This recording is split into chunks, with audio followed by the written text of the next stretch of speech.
welcome to day 2 of Mad Movement Month. Yes, we're in my living space. Today, I want you to notice, where is your weight over your feet? To begin, just notice as you're standing, where is the weight over your feet? Do you tend to keep your weight forward on the balls of your feet or on the back of your feet? Sometimes it might be easier with your shoes off. Rock forward and back on your feet and find that neutral place. Maybe forward and back on the side. And then you can rock from foot to foot and notice, how does the weight distribute over your feet? Throughout the rest of the day, I want you to just check in with where your weight is over your feet.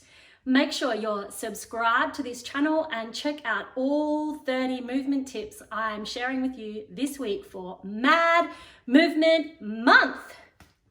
Welcome to tip number 2. Welcome to tip number 2 for Mad Movement Month. It's Mad Movement Month, tip number 2.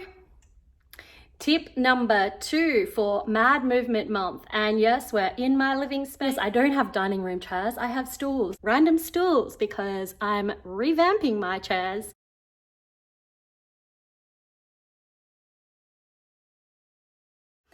And who loves Star Wars? Yes, I have my Star Wars tights.